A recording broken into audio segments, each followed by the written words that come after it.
If you just see a little light, a little glimmer of hope, then that's enough to fight for. That's number one. If you can see it, then it exists. All you gotta do is put the work in. They say life is 10/90. 10% of what happens, and 90% of how you respond. Yo, I'm trying to elevate, so I'ma take the ups with the downs. Pound for pound, the greatest God gave me the crown. If you would have asked me what was the best point in my life, a period of my life, I would have said college. I had a ball. Yeah. But I really and honestly feel like this chapter. And I would have said prison because of my discipline.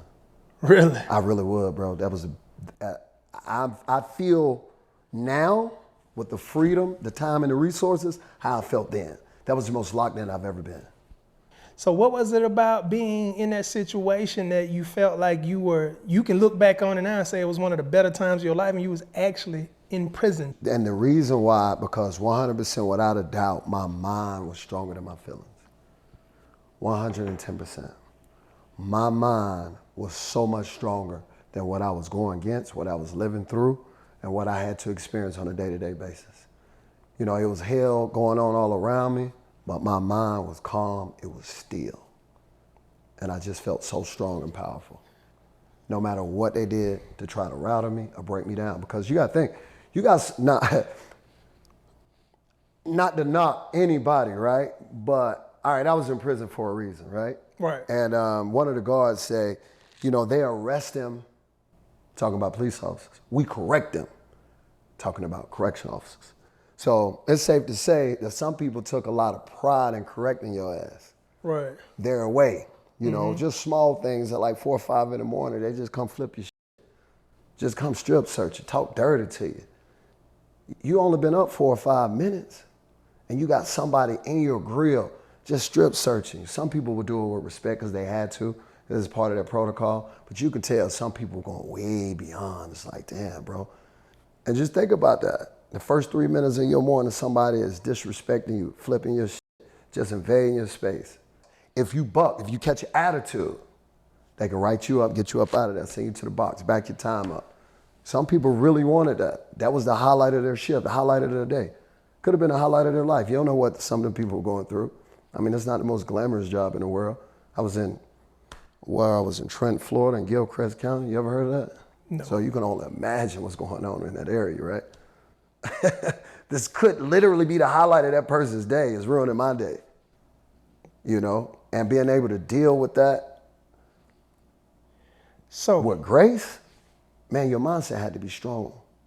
So you went through that period, it was mandatory, something that you had to go through that fire, but you found some type of peace and calm just based on how strong your mind was and just based on the circumstance. You had to be performing at a level, you had to be operating at a level that you wouldn't find yourself in a position, and you say, give you time pushed back, any of that stuff being put in the box. Like I told you earlier, I didn't even feel like a prisoner. You didn't even feel like a prisoner in prison, but you were there, and now you're in this free world. And I feel like a lot of people, including myself at times, I don't feel that strongly about my situation. Sometimes I feel in prison just by my own circumstances, and I've been out here in the free world the entire time. Yeah. I spent like one night in jail in college for some old, what they call it? Disorderly conduct. That fits you. Yeah. I can see It's you just going to jail a little disorderly conduct. One night in jail on that. Yeah, so I've been out here this whole entire time, and it's just been like, man, sometimes I operate with a mindset that I may be a prisoner. I feel trapped by my own surroundings that honestly I created for myself. Yeah, you know, absolutely. You create the environment for yourself, and your environment is probably the most important factor on whether you thrive or just survive. Yeah, absolutely. You have to cultivate an environment for growth and success. For my own self, for my own sake, man, just give me some game and just talk to me about how you was there in that mindset state in prison, but how did you get to that point? What were some things mentally, that you needed to do out here? It's crazy. To free yourself. It's just like a lot of people in the military, right? Or a lot of people when they go to top tier Division I programs. It's not something that's very natural for me because I'm more like a free spirited, really could go with the flow type of cat, you know what I'm saying? Right. I don't necessarily need a plan to be successful. because I can go with how I feel in my heart. I see a vision. It can come to pass. I can just get stuff done.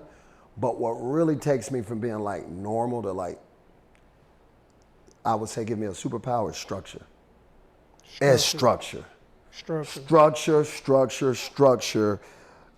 Doing the same things whether you feel like it or not, over and over, because it needs to be done, not because you feel like doing it. So what you were saying, I haven't been down the road like that, but I did, play ball in college. Yeah, structure. So it's a lot of structure. And there's one thing that my coach used to preach. It was this acronym, ESAP. Okay. Which was expectations, which is your goal. The expectation as a football team, win a championship. So that's the expectation. That is our goal. So we need to operate and begin to live our lives and train our mind to think like champions and behave like champions. Hey. That was the expectation. Yes, every day. Second part was structure, the plan, the 5 a.m. workouts, the everything that it took to be a college football player. That structure, which was defined. You didn't have to do any work on developing the structure because they did a very good job. They did it for you. The structure was set for you. Yes. Accountability. There's one thing like you had in prison with the guards, we had it in spades and coaches who loved, like your CEO, to catch you slipping. They would keep you accountable. Yes. They live for it wasn't always with a pure heart. It was Accountability they love works. to catch you out past your curfew. Oh they would love for you to miss study hard. They would love for you to not make your time. They would love for these things so they can hold you accountable. Yeah, you had that built in. And then lastly was productivity. Yep. Like after you put all this, you got the goal, you have the structure, you've been held accountable. Now it's time to produce. It's time to show up and go to work. Yes. And that was his whole mantra. It was his whole game plan. ESAP: expectations, structure, accountability, and productivity. Have a goal.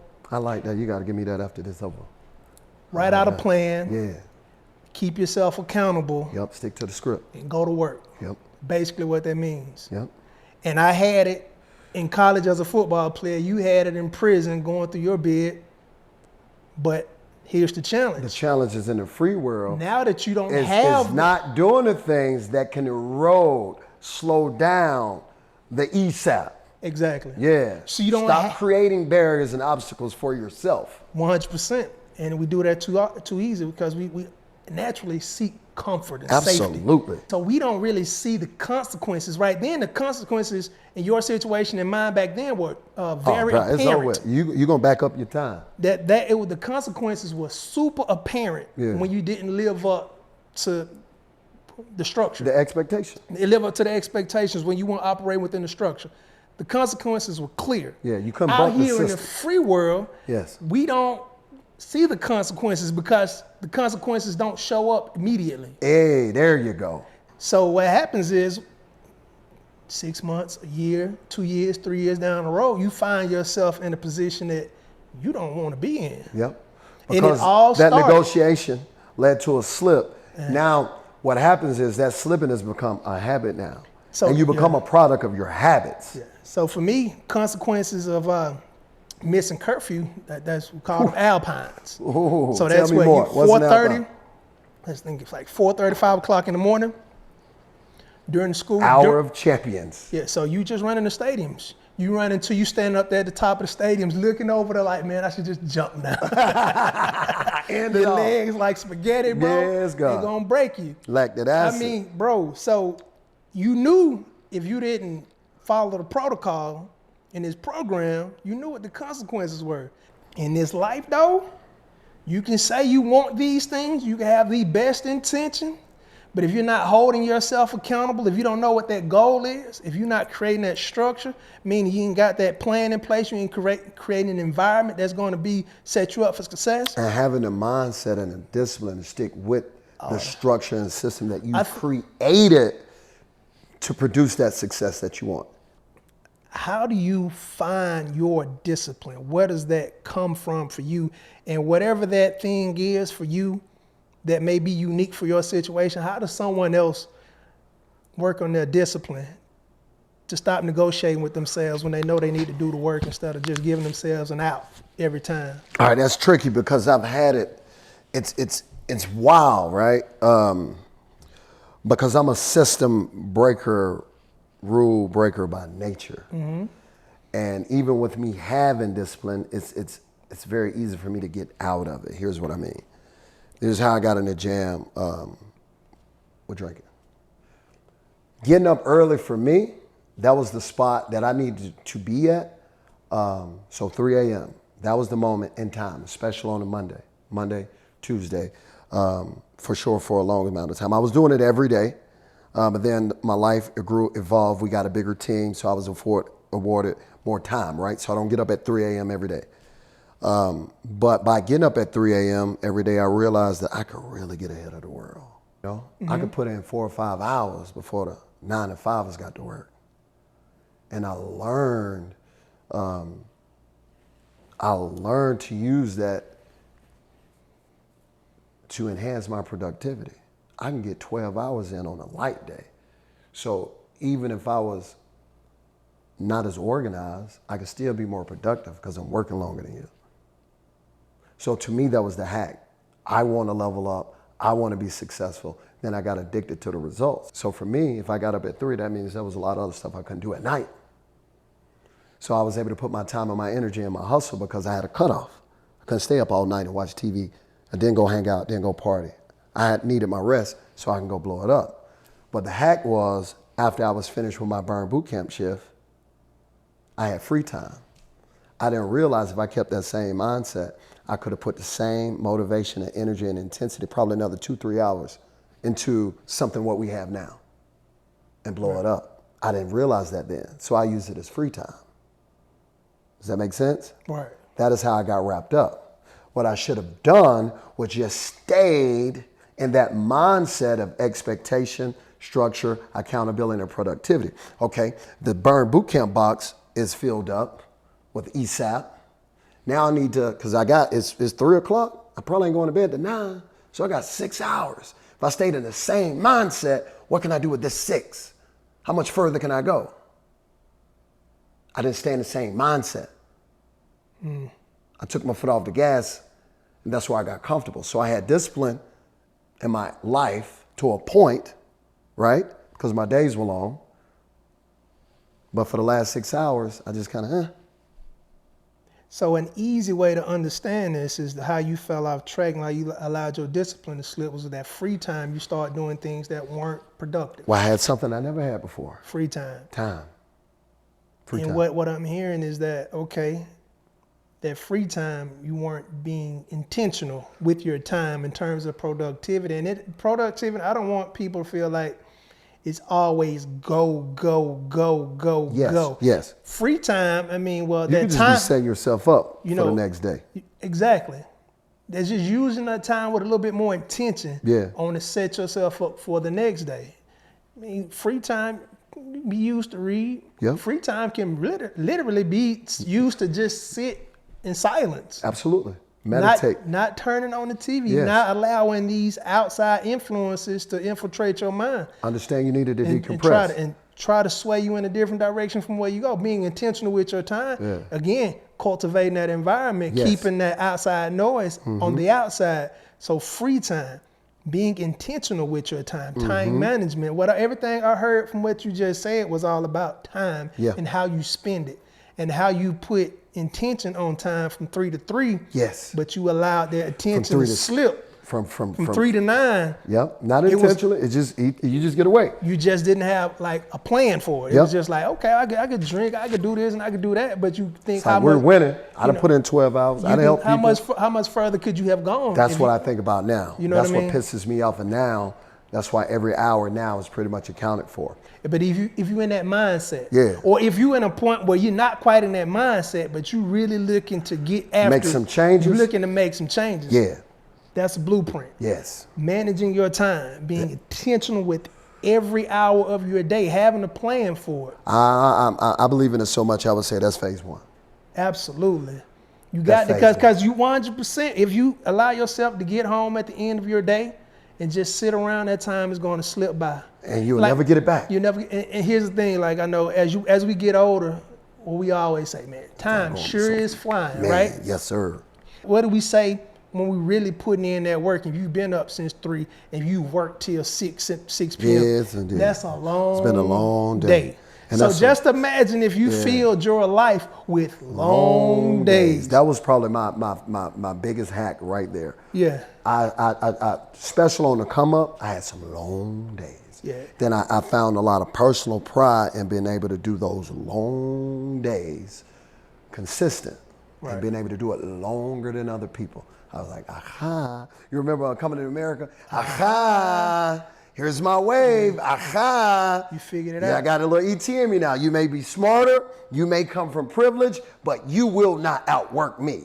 And I was like, ooh, I can do that. You can control that. I can do that. I was like, okay, I can do that. You may I not can be show up the earlier. smartest. Ooh, I may not be the most organized. You may not be the most athletic. But your ass, boy, will not outwork me. And you can control your effort. That's something I know I can do. And then I was in a position Coaches where I'm always say using. that. You can't coach effort. You can't. And it's so easy for me to give effort. You know, that's why I'm so grateful. It was so easy for me to give my best effort because I'm doing something I love to do. You know, we talked about structure, time management, right? And how easy it is. So I talked about discipline. And what I love about discipline, why I feel like this is the most dangerous version, is my ability to overcome my feelings so easily now on a consistent basis. You know, certain things are now, a thought will enter my head, I can get it out of my head. Like it don't even stay there long enough to germinate to where I have to start negotiating. It come in as like, bah, get up out of here. Sleep in, nope. Not running today, get up out of here, shut up. We running today. Why? Just because we said we was gonna run. You know what I'm saying? That's it, bro. And that's it. And what I've noticed for myself is what I told my clients, right? Because this thing is it's a real journey, man. That's why you gotta enjoy it, and it really makes you aware of who you are. Because I can easily stick to the miles on Monday and Tuesdays. Those are my days. You know, it's the beginning of the week. I know how important they are for setting the tone for my week. So, you know, I'm less likely to not get it done on those days, right? What I've learned about myself, if I'm a veer off for the week, it's most likely going to happen on a Wednesday or a Thursday. I don't really have to worry about Friday as much because naturally I can just finish strong on a Friday because it's the last day of the week. But normally what happens is because I've kind of missed some Wednesday and Thursday, I end up having to finish strong because I missed a day. Right, So you have to overcompensate. Right. Instead of just showing up and being consistent, doing the mandatory minimum, now you got to do the mandatory minimum plus some because you lost some in the middle, right? So like I told them, it's easy to dominate on Monday and Tuesday because you're still fresh. You can typically finish strong on a Friday. But if you're going to lose it for the week, in my experience, for myself and working with, I don't know how many people I've worked with over years, Wednesday and Thursday, because you don't feel like doing it on Wednesday and Thursday. Those days aren't very sexy either. Nah, that's so true. You know what I'm saying? You're most likely to let that 50% chance of rain slow you down, or whatever obstacle it is, slow you down on a Wednesday and Thursday. You feel me? And if you let it happen on a Wednesday, it's easier to negotiate on Thursday. You try to go in there and overcompensate on a Friday, but now you're not going into the weekend with enough momentum, right? So now it's easier to just wait till Monday.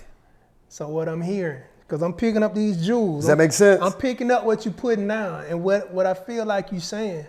And I'm taking it in because I'm taking notes myself mentally. You got to dominate the middle. Man, that's where it's at. You got to dominate that middle. Those days count the most. And they don't have to be pretty. Right. They don't have to be as pretty as Monday and Tuesday. Just dominate the middle. But they count. They keep that fire lit. How do you do that? I don't have the perfect formula for it. But hey, first you have to acknowledge that it ain't there right now and you need to start working on it. Yes, I would say that. Acknowledge that you don't have it. I would say, here's what I would say before that one. You need to acknowledge that it's necessary. Right. To produce the level of result you want to. You have to understand, to produce that end result, you can't be playing around and you must be intentional. Got to be. It's not just going to happen. Nothing just happens. So get rid of that. And Nothing. then the second thing is you need to realize you have to have the ability to self-assess. Because you may be killing it, And what really got me is I realized, man, I was killing it, but I wasn't fulfilling my potential. I'm not killing it like I could be killing it. I'm not killing it like the young man that was locked up in prison that wanted the opportunity. You feel what I'm saying? You know what I say? If you can go back 10 years, what would you tell yourself? Don't lose that. Man, don't lose your fire, bro. So if I can go back to my guy 10 years ago, to myself when I was locked up on that bunk, I would stay in that aggressive mode, search for discipline, and keep it. Make that the principal thing, your foundation that you build everything upon, and never let it slip. Stay away from things that attack your discipline, that come to disrupt your discipline. Hanging out, partying, free time. There's nothing wrong with that. I just happen to have an extreme personality. If I'm working, then I'm working. If I'm partying, you've been around me, what am I doing? You're going. You feel me? Whatever I'm doing, I'm doing. Right. You following me? So now I understand that a little bit more about myself. So now I don't even put myself in those situations. Ooh. I would say if you truly desire that goal, that dream, that vision that you had, you know, and if you've given up on it, but you really deep down in your heart, you know, that childhood dream is still burning, there's just a glimmer of hope. And the Bible says you need faith the size of a mustard seed. Last time I checked, that wasn't that big. So long as you believe a little bit that is possible, then it's real. All you got to do is go and get it. That's it. You following me? If you just see a little light, a little glimmer of hope, then that's enough to fight for. That's number one. If you can see it, then it exists. All you got to do is put the work in. If it exists, then you got to set your expectation that you can have it. It may be far down the road. But once you create the expectation, then you need to create what? The structure. All right, once you get that structure, you got to have some form of what? Accountability. Man, whatever that is for you, go find that. Maybe it's going to get a life coach. A mentor. You're a mentor. Find somebody that's excelling at what you want to do and go serve them, shadow them, pay them for their time, take them out to eat, figure out, learn things that you need to learn. And now you're investing time and energy. Now that little glimmer of hope, what's happening? It's starting to grow and manifest in the most important place first. Where? Inside of you. That's where the intensity comes from. I believe in the shit I'm talking about. I see it. I can't rest. It's there. I love that. I have to have it in my hand. I love it. And then once you get the accountability, it's productivity. You know, once you see something, you know, come from an idea, now you have it in your hand and it's tangible. My God, brother, that is a powerful feeling. That's what I love. They say life is 1090. 10% of what happens, and 90% of how you respond. Yo, I'm trying to elevate, so I'ma take the ups with the downs. Pound for pound, the greatest, God gave me the crown. Graduated from the streets, got my cap and my gown. Made mistakes on the way, but I turned them around. Well-rounded on the road to success. Had obstacles in the way, but that's part of the test. I control what I control, God handled the rest. It was 10% me, God 90 the rest. I'm blessed.